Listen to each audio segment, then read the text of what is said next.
Welcome to the Weekly Roar, coming live from the Lion's Den, helping new managers become great leaders and awesome bosses. And now, here's your host, Greg Storch. Hello, everybody. Happy Wednesday morning to you. Welcome to the Weekly Roar. I want to thank all of you for entering the Lion's Den again today for this week's watch party. Today, I'm talking about another concept in the foundations of leadership. But before we get started on that, let me introduce myself. I'm Greg Storch, and my business is called Lion Enterprise. It's a leadership development and coaching business where I'm placing my focus on organizations to help them develop positive work cultures. I'm a certified professional leadership coach and also a certified speaker and trainer.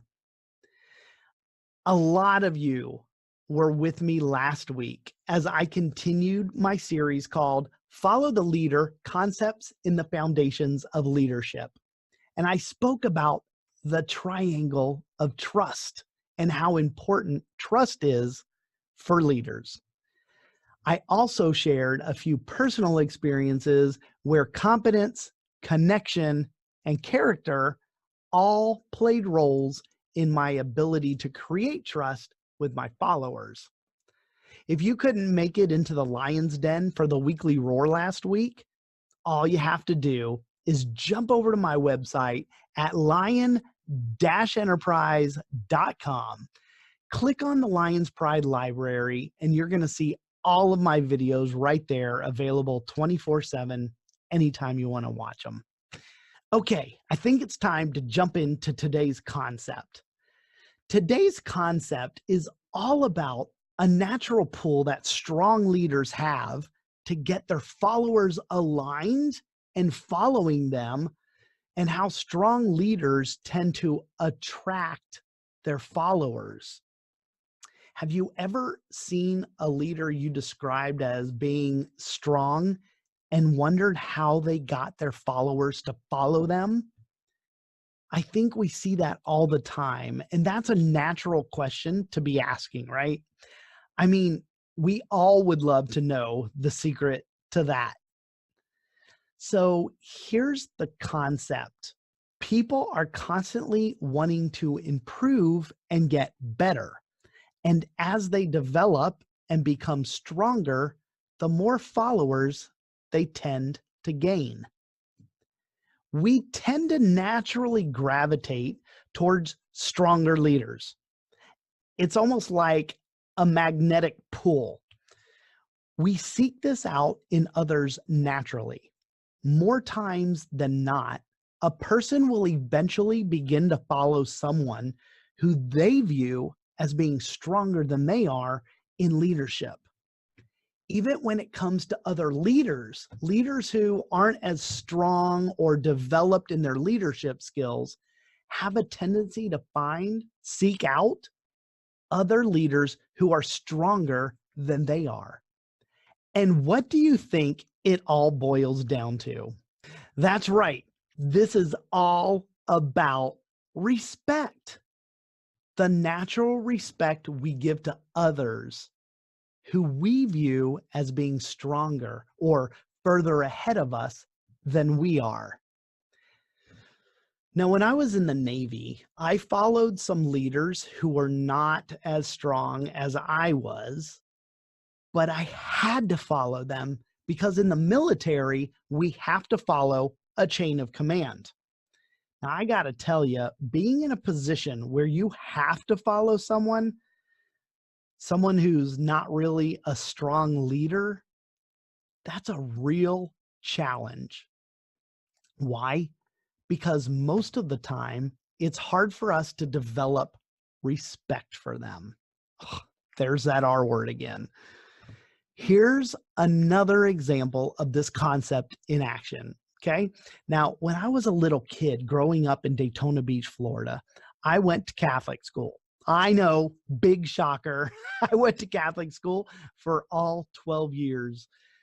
And I was fortunate enough to stay with the same group of students, same group of kids I grew up with all the way until we graduated high school.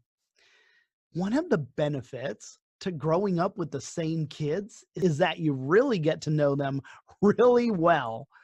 So imagine going out for recess and playing something like basketball or baseball or soccer or dodgeball, right?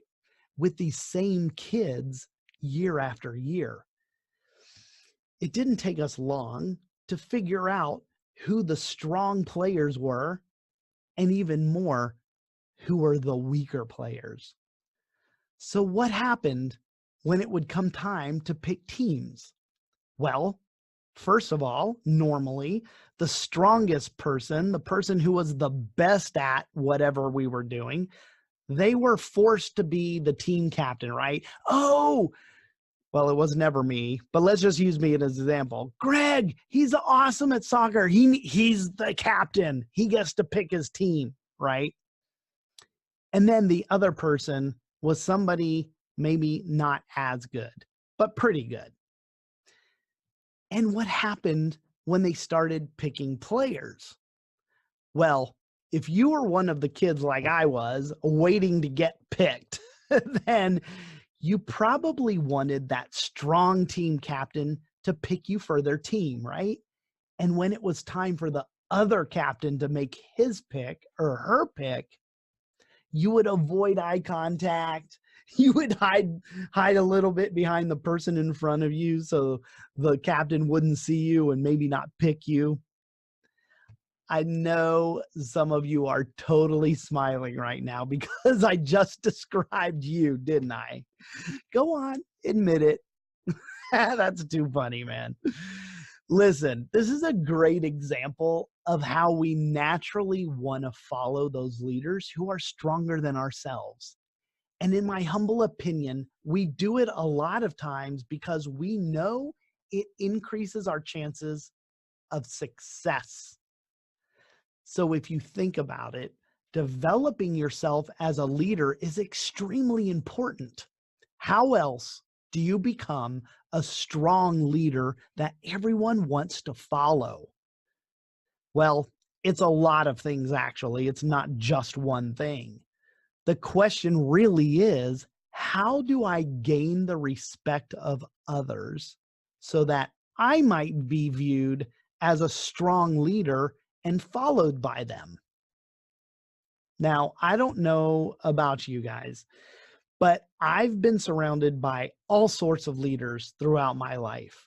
And one thing that I can say without hesitation is that all leaders are not created equal. How many of you can relate to my observation? Yeah, exactly. So if you're trying to gain the respect of others, one of the things you should be aware of is what is known as your leadership lid. It's another way of saying the cap to your effectiveness of your ability to lead others. Some people seem to have this natural ability to lead. You know, that's the people that people say they were a born leader, right? These are the captains of the high school football team, the band leader in elementary school, the kids who were the class president representing your class for the student government. These were the students, the kids you were growing up with, who sought out and obtained positions of leadership at a young age, and they developed over the years because they already had a natural ability, a draw towards leadership. So already being a natural leader helps you to gain the respect of others. People will want to follow you. Let's face it, there's some people out there who just need to be followers. They have no desire or interest in taking the helm or taking responsibility for other people. And those are the people we don't want to be leaders. If you don't want to take the helm, if you don't want to take charge and take on the responsibility of leading others, don't lead. follow. They want us to lead. They need us to lead. That's my little Jack Nicholson impression from A Few Good Men with a leadership twist. If you have the natural ability to lead, you're already one step ahead. But the thing is, you can't just rely on ability all by itself. Okay? So this is going to be a little ironic because I'm sitting here speaking about respect from others as a leader. And now I'm about to tell you that one of the other important attributes for someone who's trying to gain the respect of others is to be respectful yourself. It's a two-way street. People naturally want to follow people they respect. Makes sense, right? But leaders who have the ability to show respect and not just command it for themselves will have followers that respect them in return. One of my baseline values is living by the golden rule, or at least I try my best to live a life as close to it as possible. And this leadership trait of showing respect speaks to this golden rule, right? It's do unto others as you would have them do unto you. If you want your followers to respect you, you have to be able to show respect for others. Okay, this may not come as a huge surprise to a lot of you, but my favorite character from The Wizard of Oz was, guess it. Put it in the comments real quick. You ready? Go. Who do you think my favorite character was in The Wizard of Oz? This is going to be fun. I can't wait to see these answers. Okay. All right. If you guessed the Cowardly Lion, then you are 100% correct. That was my all-time favorite character. He made it to the Emerald City in order to ask the wizard for courage. So here's the king of beasts, right? A lion needing courage. Why? Because leaders have to be courageous. Displaying courage consistently, and I'm emphasizing the consistent part. Displaying courage consistently gives your followers another reason to respect you. And when I talk about having courage, I mean it in the sense that you're willing to stand up for what is right, regardless of any conflicting popular opinion at the time. It's being fearless. Fearless to take on challenges despite the risk. Followers want their leaders to be fearless and courageous. They need them to stand up for what's right. Leaders are seen as the protectors of their followers, right? Isn't that true? And when they trust you, when they trust that their leader will do that for them, and that it's consistently displayed as courage, your followers are going to respect you. And not only will they respect you, they will respect that about you. I know this is true because as I'm talking about it, as I'm talking about courage, I'm getting this memory of a former boss of mine. I never saw this guy display what I would consider to be courageous mannerisms. I actually felt like when it was time for him to be courageous, he actually backed down on things. I didn't feel like he protected me a lot of times, or stood up for me, or agreed with me.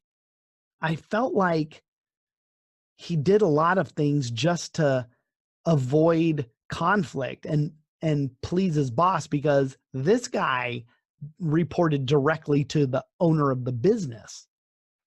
And you know what? It was really hard for me to respect that guy. I could not respect him as a leader. As a matter of fact, I wouldn't even use the word leader to describe him. At the end of the day, he was really a boss, not a leader. And there's a big difference. You know, if you think about some of the leaders that you followed or other leaders that may be famous leaders from our history, do you see them through your leadership lens? Because the more we grow as leaders, the more we grow our leadership abilities, the easier it becomes for us to identify strong leaders from the not so strong ones. Earlier, I mentioned that people follow strong leaders because they know having a strong leader increases their own chances for a positive outcome or for success. Our society is drawn towards success and successful people. Hollywood movie stars, Super Bowl champions, World Series champions, all of them successful, and we are drawn to their success, right? How many of you have a favorite football team, NFL football team? And how many of those football teams have a Super Bowl win on their record? So those of you that are following a team that has won a Super Bowl before, I'm going to ask you, do you own one of their jerseys? Do you wear it during NFL season? I hope you guys said yes. I know in my house, my wife and I, we follow two different teams in the same division, and both of them have Super Bowl wins. We also both sport their jerseys during football season. We're attracted to their success and we want to identify with it, right? We're proud to say, hey, see that team? They're Super Bowl champs, and I'm one of their biggest fans. So that makes me a winner too. This NFL example that I'm pulling out here is just my way of proving a point about another characteristic of a leader that helps them to earn respect. They've proven past performance.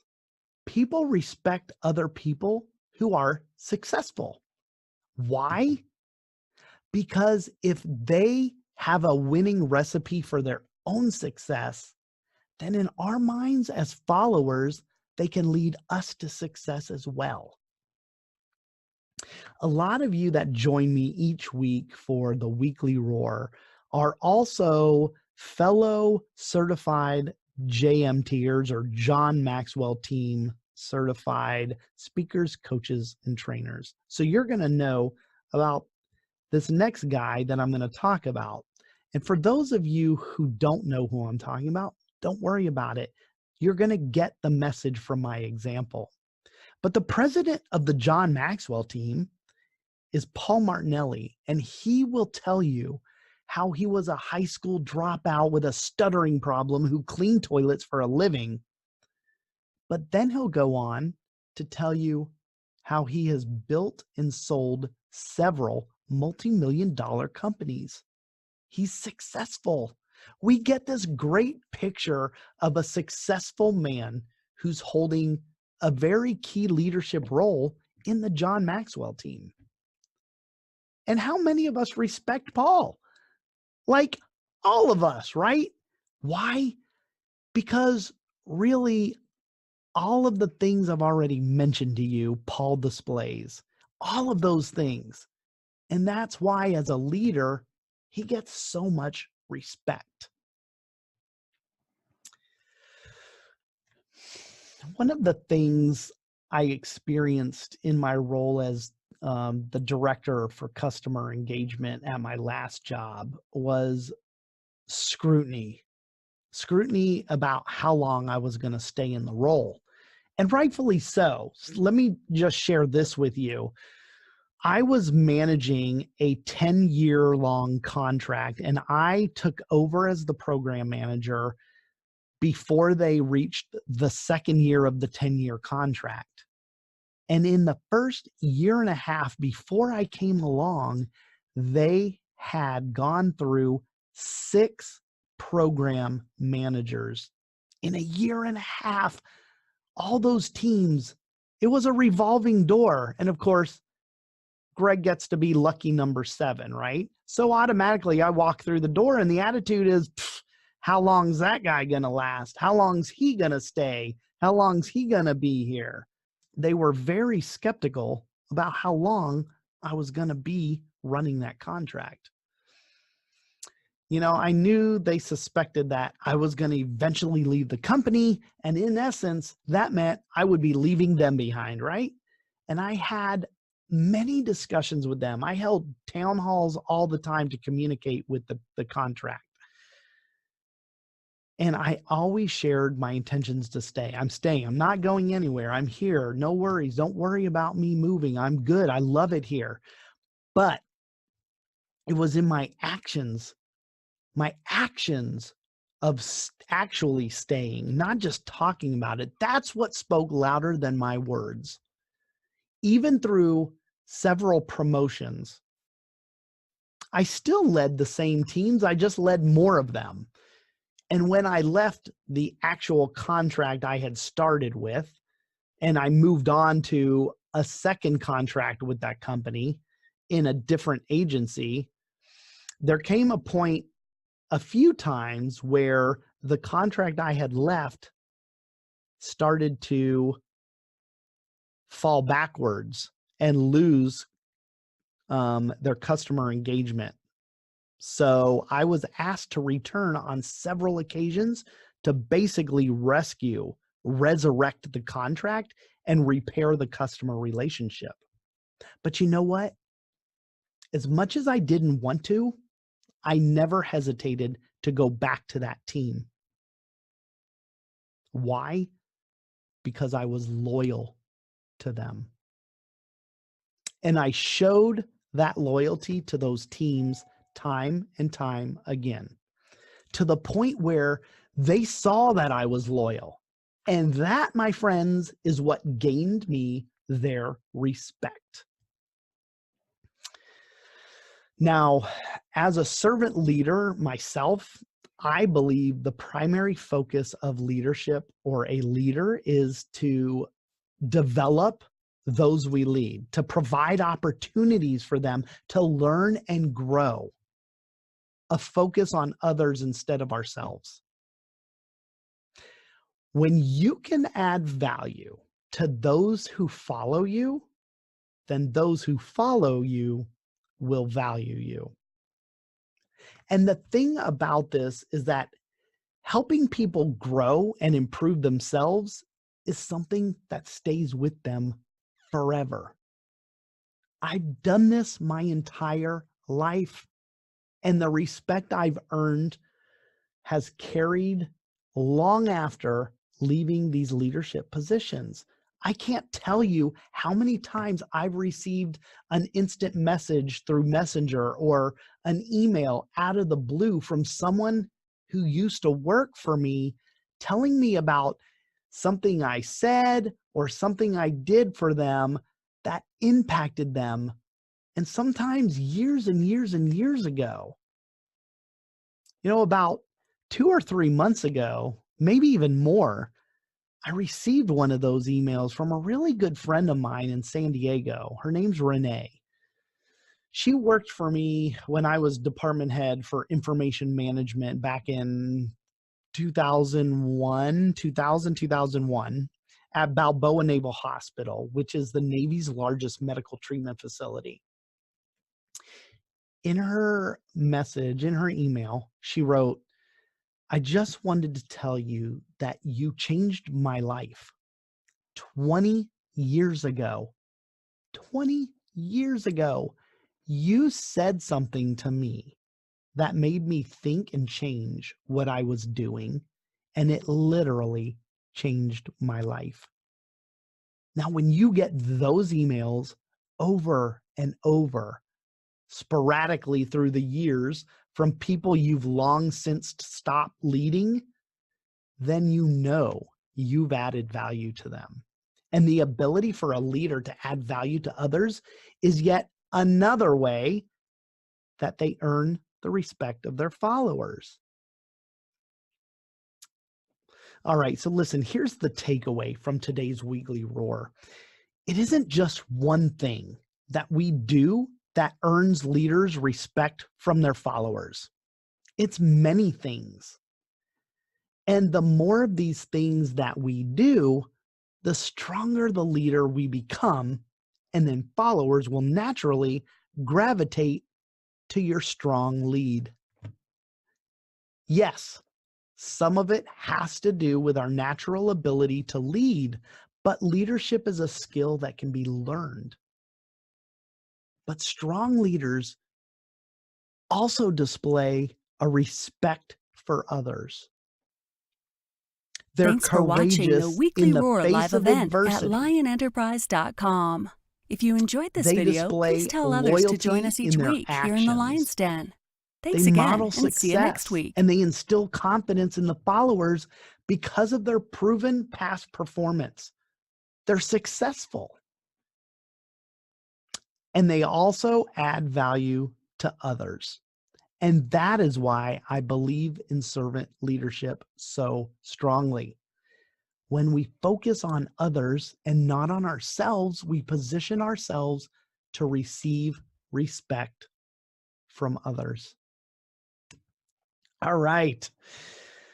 Woo, I hope you all are doing the scaling thing after each one of these weekly roars. Pulse check yourself on this one. This is all about respect from others, gaining that respect and becoming a strong leader to gain followers. The strong leader gets the people to align and start to follow them. The stronger your leadership, people are looking for the person that's stronger than they are, right? So where are you with that? Are you getting the respect you deserve? And are your followers naturally gravitating towards you and following you? Think into that. Rate yourself again on a scale of 1 to 10. And depending where you land, if it's not a 10, which it probably shouldn't be because nothing is perfect, right? There's always room for improvement. Once you find out where you're at, ask yourself, what does it take? What are the things I need to do? What are the habits I need to develop in order to move myself from here to here, from 6 to 7, from 2 to 3? All right. Thank you so much for tuning in to the Weekly Roar once again this week. I appreciate you guys coming in week after week and listening to these concepts in the foundations of leadership. Assess yourself and see where you're at and figure out where you need to work and what's strong for you. I'm going to be back here again, of course, next week, same place, same time, to speak about another concept in the foundations of leadership. Did you guys know that leaders are superheroes?